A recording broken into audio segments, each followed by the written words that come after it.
આટલા વર્ષો જેને રાખ્યું ઘર સુવાળું, આટલા વર્ષો જેને રાખ્યું ઘર સુવાળું, મહેંદી મૂકીને ચાલ્યું ઘરનું એ અંજવાળું. શ્રી રતિપરા રાજપૂત સમાજ દ્વારા આયોજિત આ 11મા સમૂહ લગ્નમાં નવા જીવનની શરૂઆત કરતા તમામ નવયુગલોને ચૌહાણ નિરાલીના સાદર પ્રણામ. સાથે સોનેરી સિંહાસન એવા મુખ્ય મહેમાનશ્રીઓ, વડીલો તેમજ તમામ નાના મોટા ભાઈ બહેનોને સૌંદર્ય સૃષ્ટિનું જલાલીના પાલનહાર પરમ કૃપાળુ શ્રી પરમાત્માના ચરણોમાં વંદન. જીવનરૂપી રચના બે પૈડા, સ્ત્રી અને પુરુષ, જે લગ્ન પ્રસંગથી જે નવા સંબંધોથી જોડાય છે, ખોટા ખર્ચા સિદ્ધને થાય છે.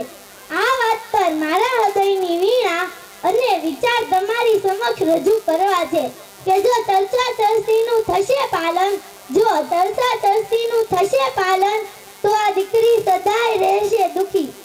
કોણ જાણે આ સમાજની કેવી રીત હશે, લગ્ન પ્રસંગની ઉજવણી તો સાવ અનોખી જ હશે. નવયુગલોની પ્રીત તો પાલવને બંધાય છે, તો આ ચોરીનો માંડવો લાખોમાં કેમ લખાય છે? હા, આવા શુભ પ્રસંગે દીકરી પાર્લરમાં તૈયાર થાય, તેના ઘણા શોખ હોય, તેને ઘણા સપના જોયા હોય, પણ જ્યારે મોર જાજે ઉગમણે દેશ એવા ગીતો ગવાય છે, ત્યાં ડીજેના પડઘા કેમ સંભળાય છે? શું મામેરું વધાવવું જ પડે? સોશિયલ મીડિયામાં એક પોસ્ટ ખૂબ વાયરલ થઈ હતી કે મામેરાની વિધિ સમયે મામેરું વધાવતા એક બહેનની આંખમાંથી આંસુ આવી ગયા કે ભાઈ બહેન માટે ઓછું મામેરું લાવ્યા હતા એ માટે નહીં, પણ પ્રસંગમાં હાજર સ્ત્રીઓ એમના ભાઈનું સામાન્ય મામેરું જોઈને એમની મજાક ઉડાવતી. જો બહેનને કઈ આપવું જ હોય તો બંધ બારણે કે ગુપ્ત રીતે ન આપી શકાય? સમાજમાં ઢંઢેરો પીટીને ગામને બતાવવાની શું જરૂરિયાત છે?